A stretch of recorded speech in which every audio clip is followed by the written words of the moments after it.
Welcome everyone. Hope everything is fine. Up until now, YouTube was saying it was weird, but we're here. We're live for another week of Blender Today live, where these days it's all about 2.8. There was a meeting today. It's Monday, so there was a meeting from the Blender developers, and nothing regarding a possible 279B or C. Well, C or D or whatever is next.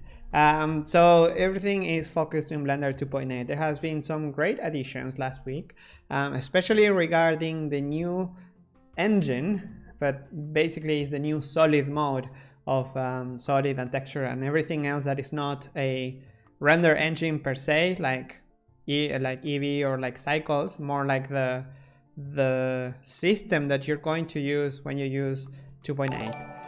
There has been a lot of work on that. There's been static overrides. The new Proxy system in Blender is also up and running. It's now in Blender 2.8. And I don't know, so many little things. There's a few things in the UI. There are changes in the UI, yes. I think they're all improvements though. It's very subtle things here and there, but I think they're very nice. So I'm gonna quickly, we're streaming live. This is live. It's 9 p.m. We're in Amsterdam, so write your questions. I'm gonna answer them towards the end of the show, maybe in the second half if I manage to squeeze in all the new stuff right now. First, I'm gonna open Blender, go through the updates, and then we can ask your questions. We had a live stream last week, another live stream with the live Felinto. We went through questions about the code quest itself, and things especially that a developer has to answer, like Dalai or other developers, and not so much about the software. Like I didn't demo, now I'm gonna demo. But I can even say already that next 2.8 Code Quest live stream is not gonna be with Dalai. Gonna have another guest, and you can guess which guest. It's gonna be a fun one. No, it's not Ton. I already had Ton as a guest there. So I'm gonna quickly check that everything is fine in the chat. Basically, it's just checking that the things work, and yeah, you know the drill. So go here and question. Everything is fine? Yes. Show me the beer. You want the beer? Jeez.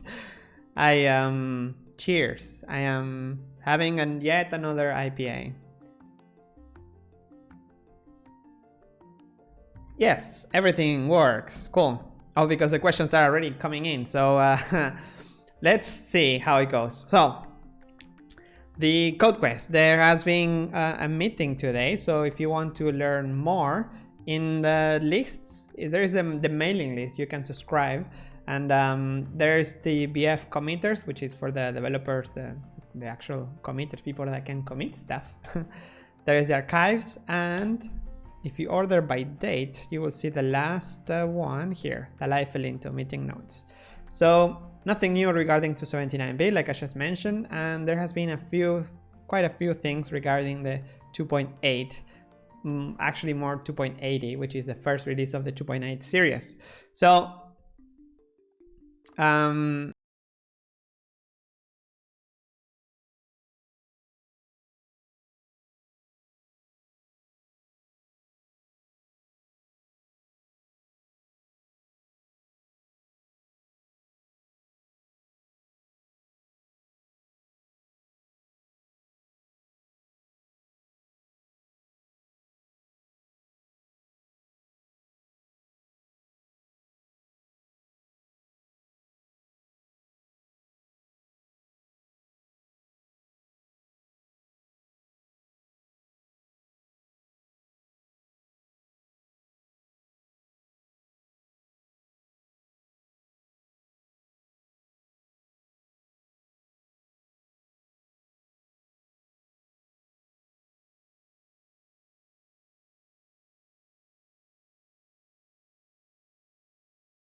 Hey, the music is loud. Yes, wow, the music was very loud.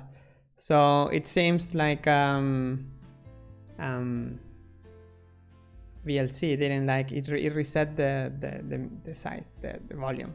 Anyway, so let's go. How do we switch render engine in current build? It's in the render settings. All right, let's. Sorry for. Yeah, it's VLC. It changed the sound. All right, let's move on. I'm gonna open Blender and show you just directly everything that is new regarding the. Oh, yeah, 2.8 in general, and the newer thing that I would like. I'm gonna leave VLC open here just in case it decides to make everybody left again. So okay, let's continue. The Workbench engine is something that people has been it's a hot topic nowadays. People are just thinking of ways to use the shadows, the sharp shadows, to make like anime or NPR stuff. And yes, you can do it. That's probably one of the questions that are gonna pop the most here, is that can you render the Workbench engine? Yes, you can. So what is a Workbench engine? Is basically a replacement. Like when you open Blender 279, so let's do Blender 279.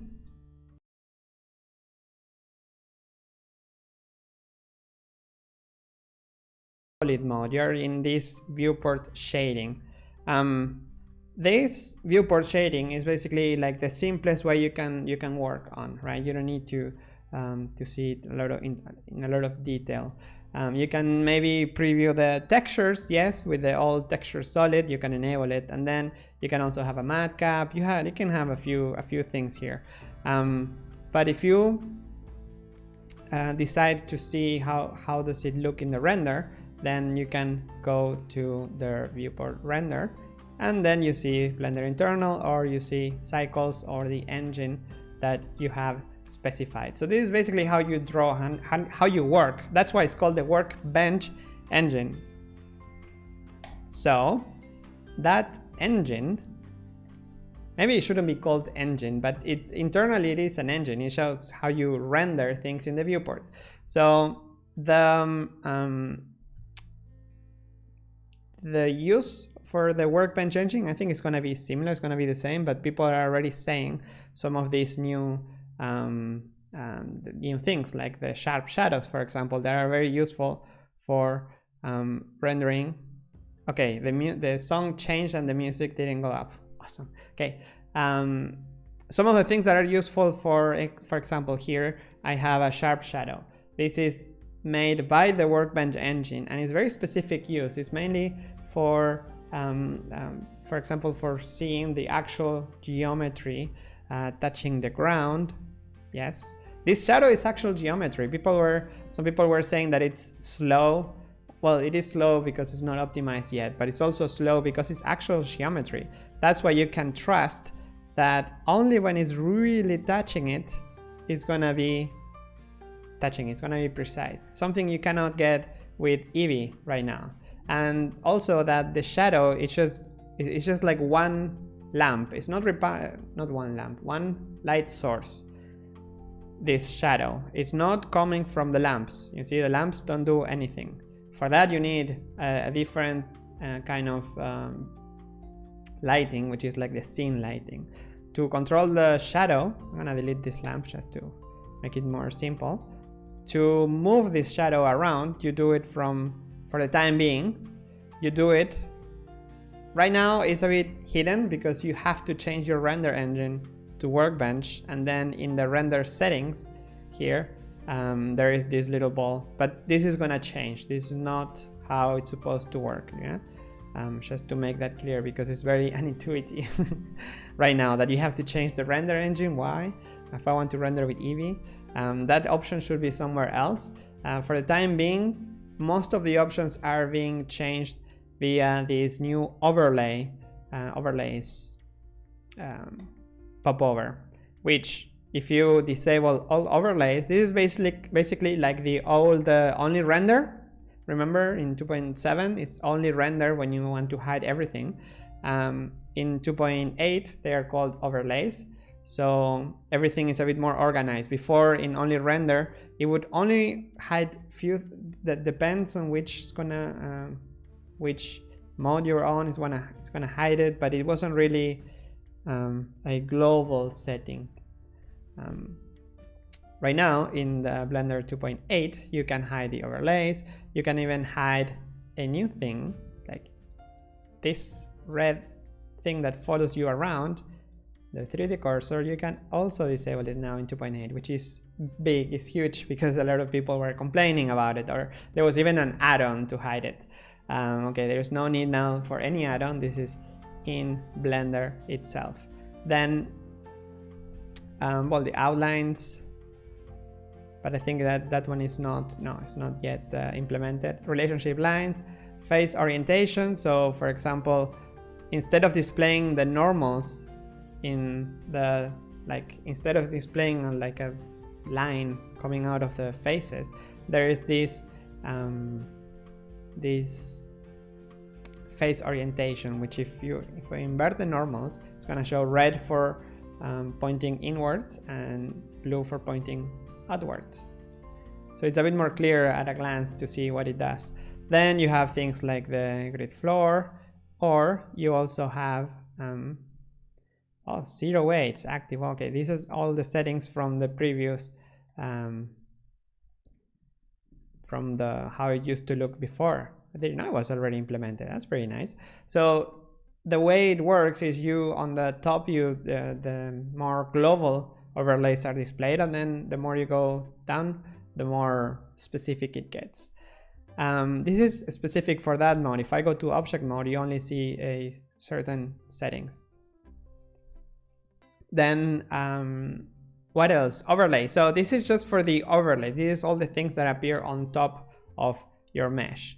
Then you can also change the equivalent of changing between in 2.7, equivalent of changing this solid, material, texture, wireframe is this new change of lighting. So we basically have the lighting for one side and the overlays on the other side, which makes it a bit more I think it's easier to understand.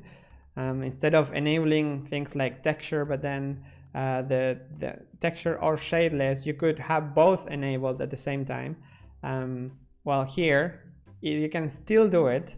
Single color, basically it's just one color that you apply to everything. Some people were, I read comments saying that the white was too white and it will damage. It had sensible eyes, so white wasn't a good color. Actually, this color is you can make it your own. You can make everything pink if you want. You can choose any color you want as a base color. So this is something that is fast for modeling, for example. But instead of just replacing one color, everything with one color, you can also make it per object. So each object has a property for the color. In the display settings, this option was already there in 2.7, but it wasn't used in the viewport that much, especially with this kind of lighting. There is also the material setting, of course. The material itself can specify a color. If you are in cycles or in EEVEE, then the surface, well, in EEVEE, in cycles you can see it. If you're in cycles, then the viewport color should change. There you go. So it uses the viewport color set in the material itself. But I think the random one is the most fun of all, because it makes the object of a random color depending on object. Basically, it's a per object setting. It's not a per material. So it gives you a quick glance. Let's open a file, for example, a bit more interesting, like the Mr. Elephant. I like the name, Mr. Elephant. And then it's like a mouse or something. And there you go. So, okay, this is EEVEE. And let's make it, instead of showing, I'm showing one feature that is the transparent headers, that the text is not visible unless because it's transparent, of course. But I'm gonna show a bit of the settings later. Let's go to single color, so now we can see it. And then if you enable random, then you see this effect a bit better. It's a quick way to see the objects that are in the scene. And if it's hard to tell apart where the object starts and ends, you can enable object overlap. It's a setting that draws an outline on the objects that overlap. So at least you can tell them apart more easily. Then it's like candy, especially this part, it's like candy, very nice. And let's see. Flat lighting is, yeah, it doesn't have any lights at all. Basically, it's just if you're texturing, then you want to see the flat color, the pure color. So that is, it's very convenient. Then you also have a shadow, like you have in the other mode. In this case in particular, it's very slow because there is a lot of geometry, a lot of small geometry, and also it's not optimized. So it can be slow to move around. Even slower than EEVEE, for example, because EEVEE cheats a bit. But it's also, this is not optimized at all. And that should be it actually for this mode. Today the new texture mode was added. So that's the cool thing, is that since the lighting and the overlays are separate, you can overlay anything like the face orientation just to see the normals quickly, and then you can disable it. You can hide the 3D cursor, you can mix it up, which is very nice. Then text render, of course, is going to show EEVEE, and since everything is cached, you see that the change is super fast. So you go from single color to see, these are my objects. Yes, I'm going to go to render, bam, it's there. So I think even the shortcut works. Yes, Shift Z to toggle between the current Workbench engine and then EEVEE. This is amazing. Yay for caching. You work. Oh no, I want, then you go to the camera view and then you quickly switch. This is awesome. And I'm streaming. I hope the computer is not dying and the internet's down and everything because of playing too much with EEVEE. Then texture, I already shown it. Single color, I already shown it. And now I'm going to show something pretty cool that is related to objects. Everything is all right? Yes? Okay, just checking the stream. What is it? Oh yeah, what I wanted to show, actually, I wanted to show, first of all, thanks to Glenn Mellenhorst for providing this blend file. This is a blend file that you can download if you go to blender.org/2.8 or 2-8. And then in the section try it yourself, you can download here the Mr. Elephant. It's a CC by ND and not the derivative, so you can't make copies of it or change it and make your own. All right, then continuing with this is the brand new armature drawing. So armatures are the same, don't worry, they haven't changed much. Oh, that crashes. That's very nice. Let's open a new file, empty file, and I'm going to add an armature. It didn't crash. Awesome. So maybe some setting there is mixed. So I'm making here my armature. Very interesting armature. And you know, sometimes the riggers, if they are making like a foot roll or something, they have bones inside of bones. So maybe they have two bones and then they subdivide it, and then yes, they intersect. So how can you tell that now that there is a bone behind this bone? It's very hard to see, right? That there is two bones.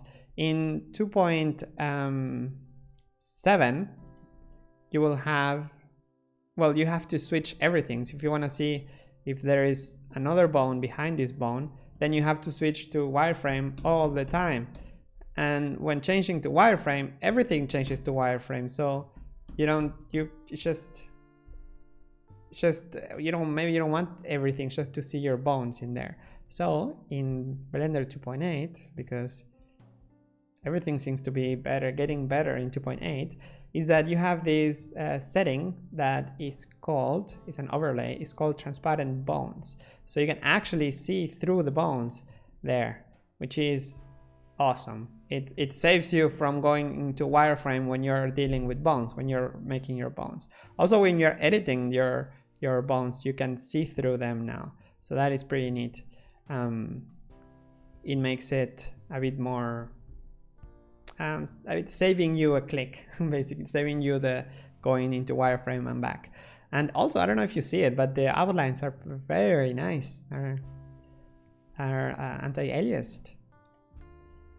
And the other modes are also being improved. The stick mode still is not implemented. B bones also support transparency. So when you have different bones, they are transparent and they overlap nicely. Then the envelope also has that. And also has a very nice transparent. Let me show you how ugly the bones were. The envelope bones were, there you go, in Blender 2.7. You can't see the influence. Depend if you're like here, you can't see when they overlap. So it's was a bit of a mess. Having it as a gradient is clearer because you can see what is inside, and it's also a bit more realistic, more like how it's gonna be the end result. So having that gradient is much nicer. This work is done by Clement, the EEVEE, Mr. EEVEE. Then another thing is that this works with custom shapes and also works with color bones. So for example, if you have these bones colored, you have a bone group and maybe like blue, this also works transparent. You can see through transparent blue bones. And if your bone has a constraint, for example, they also work. And something that I really like is that when you have both, when you have a bone that belongs to a bone group and that it's selected, you can, well, this is a setting in the theme, which is very inconvenient, but this is how 2.7 is anyway, is that you have to click a color constraint in the properties of the theme, which doesn't really make much sense. But it mixes both. You can see the color and a mix of the constraint color. There is a slight gradient when you move around that it's more visible in the envelopes. So what you see here is like a mix of the bone color, the outline color, especially if you move color set and you make the outline like a different color, like red. The gradient goes from the outline color to the bone color. So that way you don't have to choose. In Blender 2.7, if you have a bone group and you make it custom, then for example here, it's very hard to see. Yeah, one that is hard to see because the lines are too thin. Then when you select, you override the color. So for example, this bone is red, but when I select it, it's select the active color. So you can't tell both. You can't, if it's selected, you lose the color. So you have to choose one or another. Here you can see both. So that's pretty nice.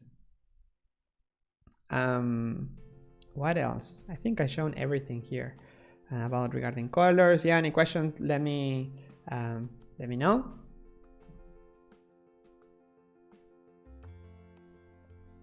All right, next. I think I'm done with the Workbench engine. Did I miss anything? Oh yeah, the lighting. I should have done this before, actually, when I already had the file open. Is that the Workbench engine has different colors to specify. In the future, that's going to be an HDR that you can pick and set the color of the scene. So let's not go to render. Let's go to the Workbench engine here. So when you're in single color, you can choose, I'm gonna flip it to the top. Single color, you can choose flat lighting, studio lighting. When you have studio lighting, studio means that it's pre-made. It's built in Blender. You can choose the type of light that you want. Usually it's this white ball by default, how it's going to look like the preview. But there will be a number of presets. This is all made up. This is just over the top lighting in order to see the effect working. Like you wouldn't work like this probably, or like this. Maybe this, yeah. So since you can enable matcaps in the future when it is implemented, you can also change the lighting if you want, which is pretty handy because this is just flat colors for now, but in the future you will be able to click and select a HDR image, for example, to have as a background, and Blender will sample the lights from there. It would like try to imitate it with that lighting, so it will be super fast, but also will be accurate. It's nice if you're sculpting or if you're setting up your scene, you can use an HDR as a background. That's pretty neat as well. And maybe even setting the shadow point with some trickery there. That will be nice. Then texture, I already showed. But I forgot to mention that the texture that was added today, actually, by Jeroen Bakker, the main developer working in the Workbench engine right now, is that you can already paint. So you can paint. Let's see, let's select the tool, text draw. You should be able to paint. Yes, I select the right object, I think, because I don't see the overlays. There you go. Yes, this object. Let's go to paint. And yes, it works. It's even repeated there. So yes, you can already paint in Blender 2.8. Of course, this mode is still a work in progress, but there is already a few nice icons already that you can make huge, but don't complain about them huge. You can scale them. You can scale them into one column, 2 columns, or expand it. And when they are with the background transparent, they don't even use that much space. You can make it very tiny down there. So it's pretty nice. I just crashed Blender. That's very nice. And no, I think that should be it. Interface changes. There has been a few. Well, the more obvious that you already seen probably is the transparent header. So headers now can accept a transparency color, like an alpha color that you change from the theme, 3D view, and then in the region background that you can specify the header color here. You can specify an alpha color, so that makes it so you can have the floating buttons there. That's actually makes it a bit more integrated, everything. Then another UI change that I really like, that I noticed today, is that you see how many panels I have open here, like more opens.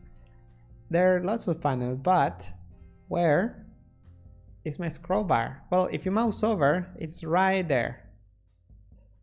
If you don't mouse over, you don't see it, because then it doesn't, like, you have to be, actually it's quite close. As soon as you are in the last 10%, you can already see it. But it's less intrusive, and it's also better, for example, when you have a long list of icons here. For example, you have it there, and then you have it pretty big, is that when the scroll bar appears, it doesn't interrupt. Basically, it doesn't scale the area. In Blender 2.7, when you suddenly have a scroll bar, like look at here on the side, everything moves. The UI like jumps, and that's very annoying because then it's like another stutter, and that doesn't happen anymore in Blender 2.8. The scroll bar is always just showing up when it's needed, and when you mouse over it's darker. So nice. It changes transparency when you get closer, so when you go back it goes away. That's so nice. All right, what other feature? The theme. Well, I don't know if you noticed, but I'm using Flatty Light, and today I just pushed an update to Flatty Light to finally have the color of the tabs. And I crash Blender once again. Is anything working? Yes, it is.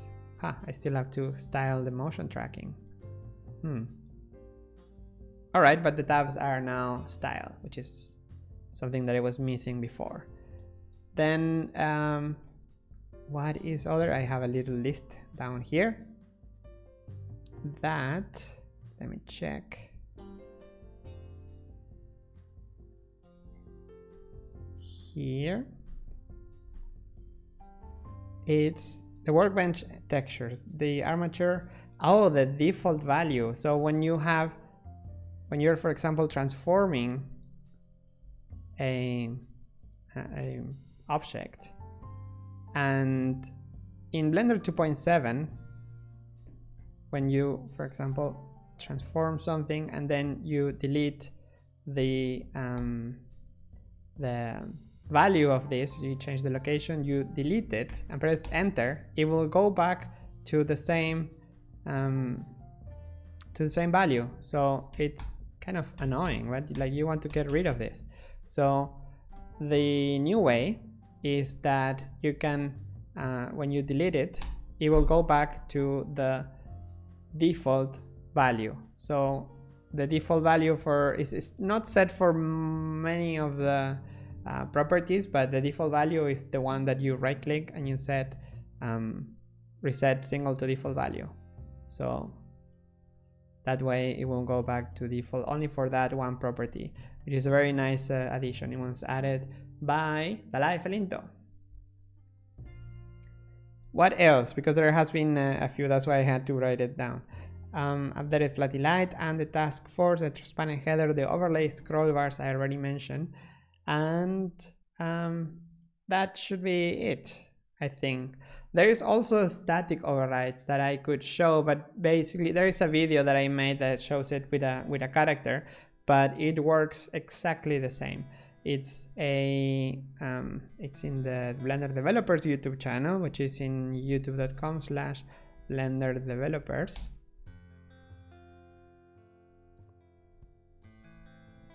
And here in there's the latest videos. Last week I did 5 videos in 5 days, so very happy about that. I hope I can keep it up this week. I just made a video today about the task force, and I'm gonna make another one and hope to make another 1 video per day. Thursday is non-working day, so maybe I have to do 2 and schedule it. But that's the idea. Static overrides, that's the big thing that was added that I could show, but if you're used to proxies, the way they work is exactly the same right now, basically. There will be improvements to make that workflow a bit better, but right now they work the same as in 2.7. So you could say they work as bad as 2.7, which is when you link a group, you can instantiate it, and then you can make a proxy of the armature, for example, and then everything will be linked. You can't really edit anything except the armature in post mode. So that's how you make animations. Usually you link the characters from their original blend files made into a group. You link the group, you make a proxy, and then you just animate that armature. In 2.7 that has plenty of limitations. The main one being that you cannot have two proxies of the same character or the same group. So you link one group of one chicken and you want to have 5 chickens, you have to either have them in different scenes and reference them, or they have to come from different blend files, which is very silly. In Caminandes 3, in Amigos, all the penguins at the beginning, they were in different blend files, penguin 1, 2, 3, all the way 8 penguins. In Tears of Steel, I think there was a script that Camel made for making copies of the same character in multiple scenes and then linking them up. So it will be the same character, but yeah, it was just a hack. Right now, that hack is gone with the new static overrides, which is a new system where you just it's the same basically. You just link something, but when you link it, all the objects, all the individual objects come, but their data, what they're made of, is linked. So that way you can everything stays linked. All the materials, everything, the mesh data, everything stays linked except whatever you want to make an override. So for example, when you, in this case, he just linked this chicken, and now when he moves it, Blender will apply an override, which is represented by changing the color of the slider with a different color. So the color picked right now, we can see it here, it's like cyan. But that might change with some of the work that William is doing in the interface for the state of the buttons. But basically that's an override. Everything is linked except overriding the rotation, the location of that specific property, which is very powerful. And I think that should be it. There was this and the task force that I already mentioned. It's more for developers, but basically it shows in a quick video how to update one of the operators in this task force, which is you can find the links in the description, where you can see, for example, what's missing here. You can see the list of all the operators that are missing, and then you can just pick up one and fix it if you're into development and that kind of stuff. All right, let's answer some questions. I'm gonna go up all the way to where I said hello, or what did I say? I said ready for takeoff. Let's there, here you go. All right, Galicia, Spain, Nigeria. What's a proxy system? Well, that's what I just mentioned. A proxy, it's the Blender name for when you link a character and want to, or a group, and want to keep everything linked, but only being able to change a specific setting, or an armature, for example, for animation. That way you don't have to make because otherwise if you link the whole, if you bring the whole character with you and you make many files for that with that character, then when you want to update the character, then you're screwed. You can't update the character anymore. You have to go update it manually in all of them, all of the files. So that's why you keep it linked. Will we seeing a performance update for CUDA? No. Not that I know, not anytime soon, and I think I haven't read about it. Do you think it's feasible that the Spring team will be able to get started working on 2.8 in 1 week? Yes and no. Actually, they're going to. The idea is that when they move to the Blender, to the new Blender building, which is in 2 weeks. So maybe it's more feasible within 2 weeks. But today in the morning we had the meeting, the kickoff meeting, like every morning at 10 AM we get together and we decide what we're gonna work on during the week. In today's meeting was everything focused on getting this week getting the Daily Dweebs, the short movie by Hjalti Hjalmarsson, the open movie with the little dog looking thing and the chicken, is one shot, one camera, everything static. So it's a perfect example of something relatively simple, but still with a lot of the components that Spring needs, or that any movie needs, like particle, hair, and well, rigs, of course, with drivers, with shape keys, with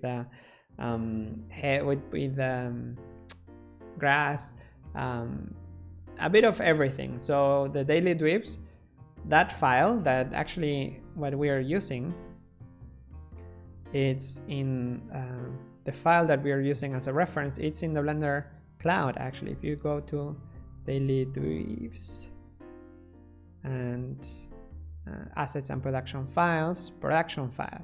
So this blend file, the Daily Dweebs production file, this is what we are using as a reference, and this is how it should work by the end of this week. And one of the last week, actually, this file was opening at like 0.3 frames per second. It was animating, was very slow.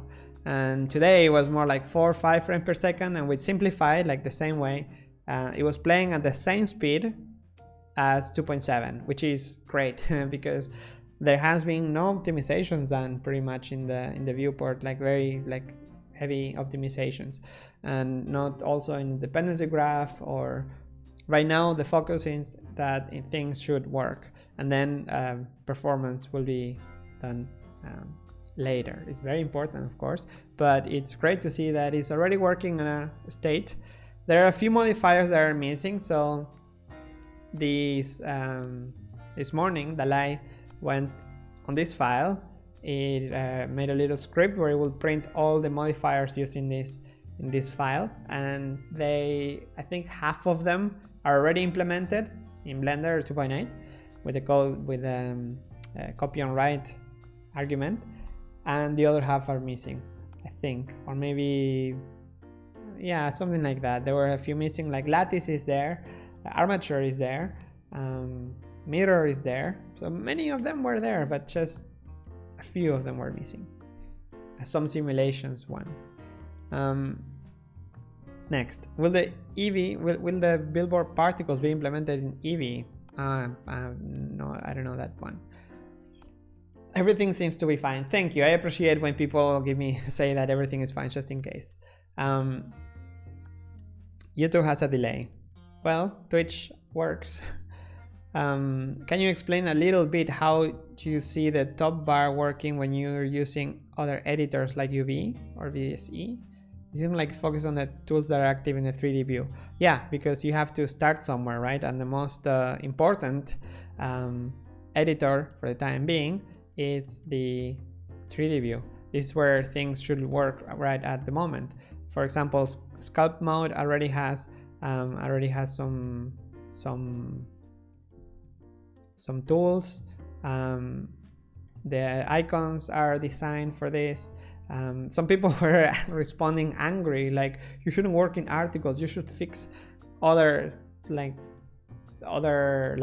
fix the features that are already there. And the icons are actually designed, they're implemented, they're tweaked by Willem, but actually they are designed by Aslam, completely separated from the code quest itself. It's not taking time from, it's not like the developers are designing icons. This is designed by a designer, Aslam, which is doing a fantastic job with all of this, and together with Willem, that is providing feedback and also making them in Blender but it's design work. It's not like, yeah. Vertex paint, weight paint, they also have it. Texture paint also has it right now.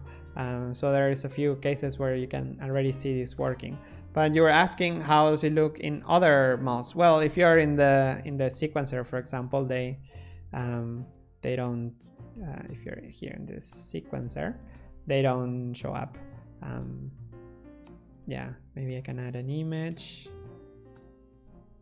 but yeah, they don't work because there is no active tool for this in case. But when you use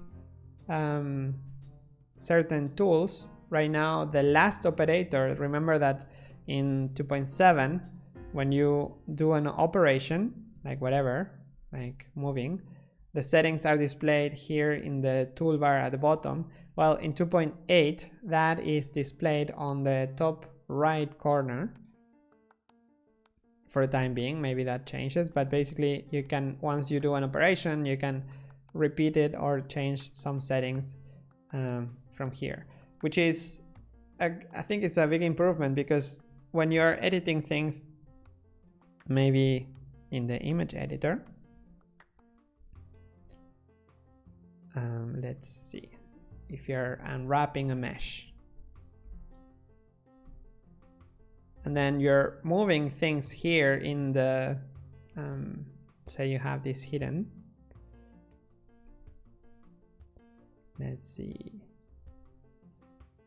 here, if I make changes here, then I can still see the latest changes for these. If I don't know, press, I haven't used it here, W, any option that you change, that you do, it has its properties. But in Blender 2.7 you can't, if you have a full image editor here, you just can't see the last operator settings.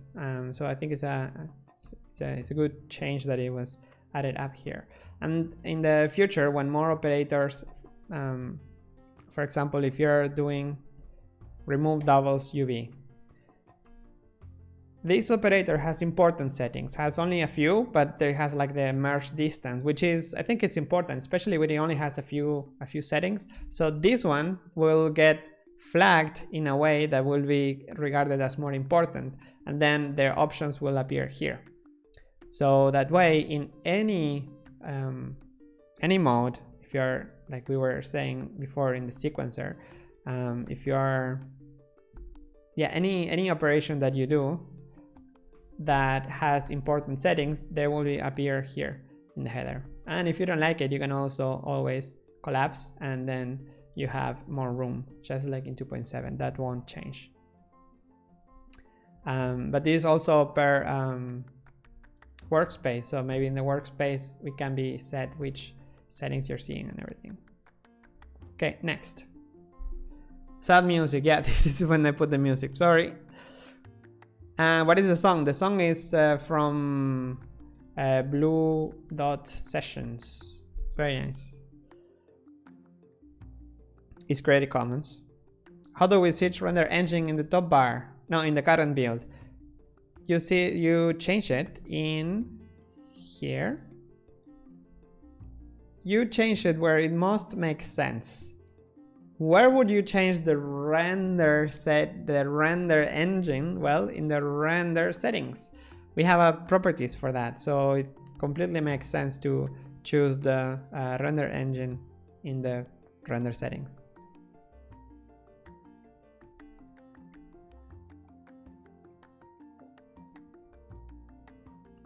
Today posted my first diff. Dissolving will work today. Oh, Mateus, you joined the task force. Welcome. Thank you for making Blender better. The thing is, if you help, there is this website where Dalai made a small graph that shows the remaining tasks for each of the types. The one where we did the demo today in the video is called multi-object edit, and it says 213. It has a number, T, which is the name of the task in developer.blender.org. So if you do, you copy this number, T54, blah, blah, you put it in the URL, then you can see the task itself. But the number 213 is the open, thank you for subscribing. If you open the list of settings that are missing, the operators that are missing to be poured, there will be 213. Hopefully tomorrow, because it gets updated every night, there will be many less. Actually 2012 at least, because some of them, one was fixed live in the video, and then now thanks to Mateus, Mateos, there will probably be less, and thanks to other developers, hopefully this will work, because when this number 213 becomes 0, it means that all the edit mode and all the pose like edit mesh tools and all the pose bone posing tools will work with multi-object editing. And once those are done, hopefully we can move to other modes. For example, sculpting. Then there will be a new task, maybe, I don't know, say there is 100 tools that work in sculpting, maybe less, probably less, many less. Then it means that there will be 100 tools to do for sculpting. So if 10 people do 10, which takes like 5 minutes, within 1 hour, you get all the sculpt tools done. So then it means that you can have 2 objects and sculpt from one to each other, or do operations between them, and that with every mode. If you do texture painting or any other mode, can be tackled that way, and that's just awesome that we can do that. Then copy and write. This is for the new dependency graph. So this is a bit more. It's almost 1,000 tools that need to be ported to the new system. So that will take a bit longer, but that means that the new animation system will be complete. Can we add object from outliner like we do in Photoshop layers? And Blender text editor tool is needs some update. Okay, can we add an object from the outliner? Yes, you like drag and drop. You mean drag and drop will make a copy of that object. That already works in 2.7, and in 2.8 you can also do that. And you just drag an object and just will make a copy. Is Sergey Sharevin on the next guest in the developer stream? Yes, you won, Earth Eater. You yes, you won. Sergey Sharevin will be my next guest in the next CodeQuest live stream. That will be on Friday, I think, or Thursday or Friday. I will announce it. Not this week, but the week after. Next. Yes, I'm answering the questions that are in orange. So you have to do at Blender today, and then I will get to answer, because otherwise there are too many. So I'm scrolling and I'm only looking at the orange questions.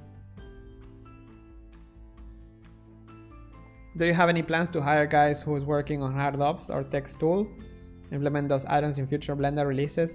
Well, we discussed actually a few some time ago that it would be nice at some point to I will stop this. There you go. Would be nice at some point to decide, okay, which add-ons can be merged with Blender, can come built-in with Blender. All the add-ons, since they use, well, most of it, if not all of them, since they use part of Blender, like the Blender API, then they are GPL because of the nature of the Blender license. So it means that any add-on can be added. Even if it's commercial, it can be added completely in Blender. Of course, it would be nice that the creator of that add-on agrees, right? But if it doesn't, it's also possible, but that's not the plan, of course. Next, will Google Summit of Code projects from past years be implemented in 2.8, such as Sculpt Tools, normal editing? That depends on the developers, and it depends how far that project was. The thing is that this year the projects will start with Blender 2.8, but the projects from last year were Blender 2.7, so that's another layer of difficulty to be added in 2.8, unfortunately. But that depends on the developers themselves. Next, the normal sticks were important because you could see how you needed to change the texture bake settings. Yeah, well, that's still there. That actually we showed it in where is it? In edit mode. So if you're in edit mode, you have, there you go, you have the face normals, even with the size. It's completely useless after a size, but yes. would be nice to have a mesh check in Blender to check trees and guns quickly. You can actually check in select. You can select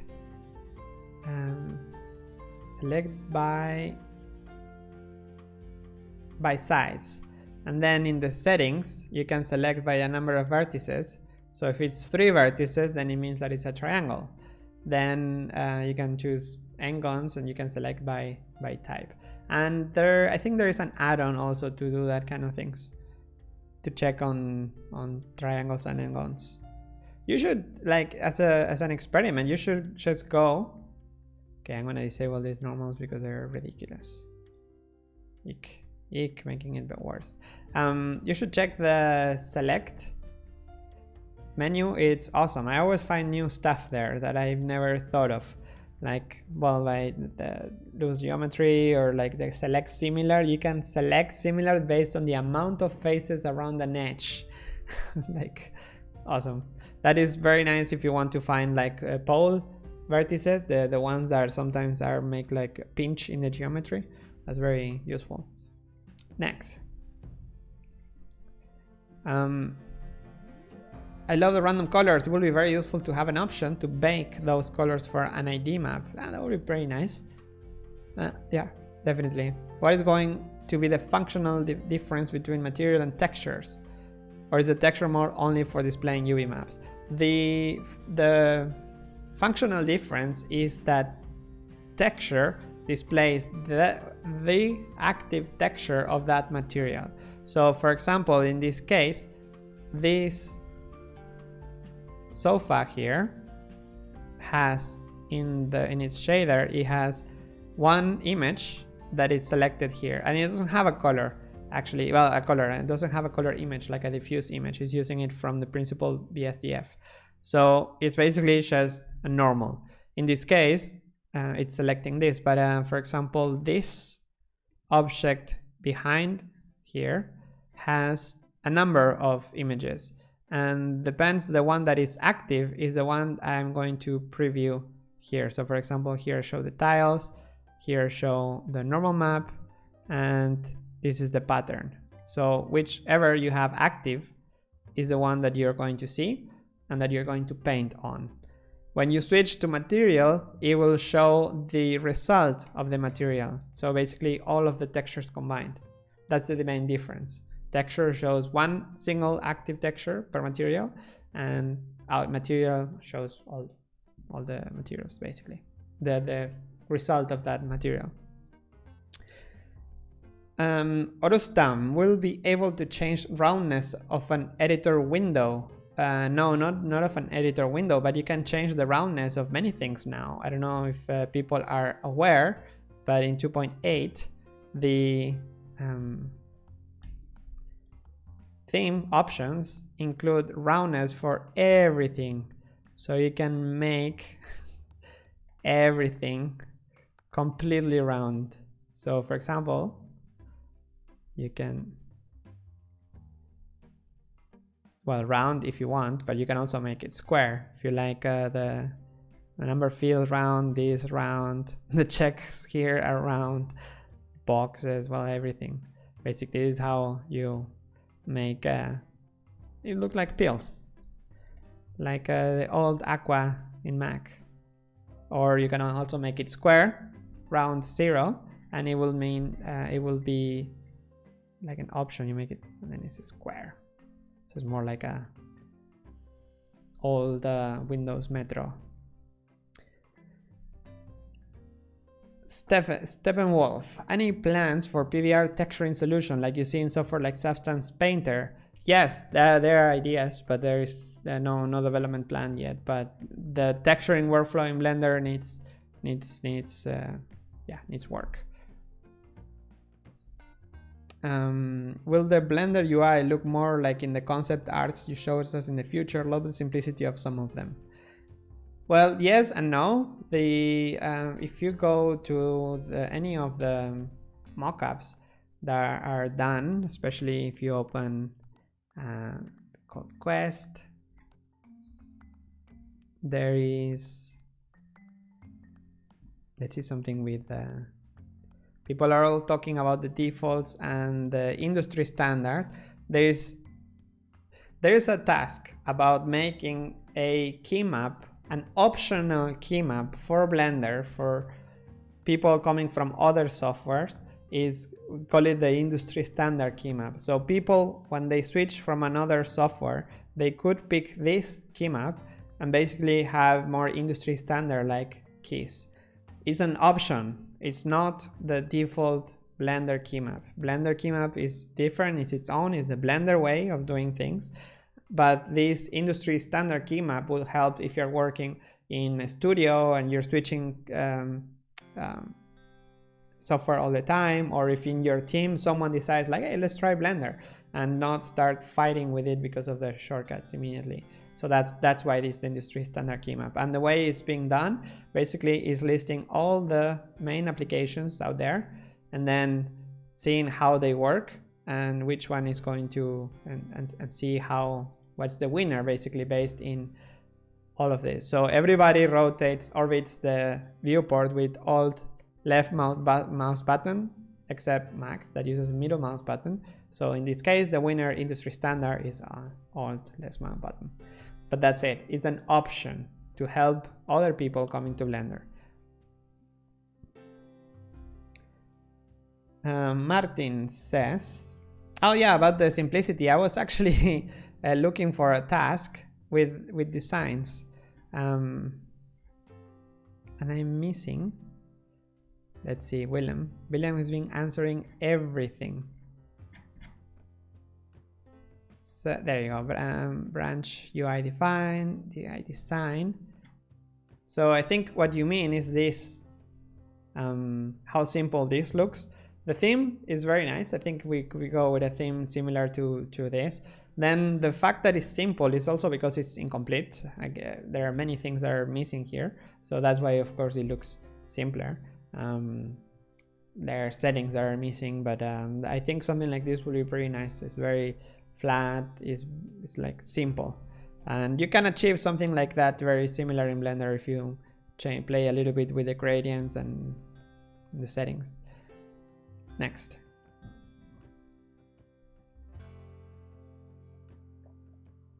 $279 feels old already. Yes, it does. EEVEE compatibility between EEVEE and Mac and AMD. No, there hasn't been a lot of there has been work being done, but not so much. First implement the features, then optimize and make it work in more wider softwares. Right now in a medium big scene, the undo is barely useful because it's so slow. Is the undo speed going to be improved in 2.8? That's a very good question. Maybe. I don't know the exact answer, but the new dependency graph, copy and write, might make things faster, I think, because when some undo steps basically is like a copy of the scene. So multi-threaded, so maybe. But I can't say. I would be lying if I say that I know that answer. Is it planned to save it for the developer, the Q&A that I'm going to do next week? Is it planned to add the possibility to deselect all objects by clicking on an empty space? No, maybe that could be but yeah, no. Any plans to add a denoiser for bake in 2.8? Not that I know, not at least in 2.80. What do you think of the vector displacement? Will this soon be integrated into Blender? Not that I know right now, but that would be pretty neat. Is there any consideration for making automatic save for texture vertex paint? Not automatic. Well, vertex paint is different. It's just a mesh, and not for the textures. But I know that Brecht worked in. He wanted to add an option when you quit Blender. See, it didn't even ask. When you quit Blender 2.8, to make an option to save the save all images and leave, for example, and quit. Is there any news of possible weighted average normals, Maya-like smoothness? I don't know the Maya way of doing things, but average normals, no, not familiar with the tool. Using a 3D mouse has been extremely laggy in the viewport in 2.8. Well, then, yeah, that's input still hasn't been worked on in 2.8. Any plans of consolidate better all the mesh tools like the loop, cut, knife? Those tools only exist in the T panel, which is weird. They should also be part of the mesh menu. Yeah, perhaps actually that's a good point. But the tools now belong, and I just crashed Blender. The tools now belong in the toolbar. So maybe there should be like a different way of approaching them. Next, maybe you touch the subject, but when is the timeline working? It is working. This is the timeline. You can even add keyframes. Moving it. It is working. Well, working as in animation is working. Well, it works if you if you do like if you open Blender with the enable copy on right. So if you save, the animation plays. So maybe this is what you mean by the timeline working. Plan to add basic texture support on the Workbench. Yes, that is actually added. I just demoed it. Will there be any rework on the vertex painter in Blender 2.8? Actually, yes, there is. When you paint in vertex paint, you can well, there will be a tool for painting alpha, and yes, there will be work done, and also gradients, because I think not a lot of people know that in weight paint, when you're painting, you can draw with, if you hold Alt, you can do gradients. So okay, maybe if I subdivide it, then if you hold Alt and then click, you can, let's make it there, you can actually draw. What am I doing? Why is it not applying? But you can do gradients, believe me. Let's make it again, because it's so cool, and not a lot of people know it, because you have to hold a key here. Hold the key, there you go. With Alt, and then I think with Control or with another tool you can mix it up. You can do like another kind of gradient, like a circular gradient. And this is very hidden, so if we have the option here to make gradients directly, then oh, actually the tool is here. This tool is for making gradients. Nice. You see, this is the new stuff that we were talking about. When you can even choose radial. Oh, I saw they're talking about it, but I didn't know they implemented it. So the weight paint now has an active tool that it's the, okay, it's still not working completely. It's changing me to radial, but to linear. But basically, this is something that it's one of the good things coming out of the active toolbar, is that you can have tools that before were only activated with a special key, and that is why you expose them better. When can we expect to see animation return? As soon as possible, if at latest in 1 week, because the idea is that the daily dweebs file is working. But you can already try it. I shown it already. You just need to run Blender 2.8 with enable dash copy dash on dash right. Well, I think I have to start closing because there's so many questions still, and I went over 1 hour. The animation nodes get merged to 2.8. No. Their animation nodes developer will come over to Amsterdam for a visit for 1 week, just to talk about what's possible to do and maybe great news, but not for the time being. But it will be great. That will be fantastic. That will be ideal. Then will Verge 3D work with Blender 2.8? I'm not sure. Let's ask the question to the people in Verge 3D. Then the noise for baking is coming. Great, thank you, Dalai, for dropping such big news. And yes, the roughness in 2.79 was linear, and sometimes in 2.8 was changed to be square. Yes, yeah. Yes, that changed, but not 279B, but in 270 in master, and now in 2.8. And I think, yes, repeat the question and the control drag to outside of the model to clear masking will be cool.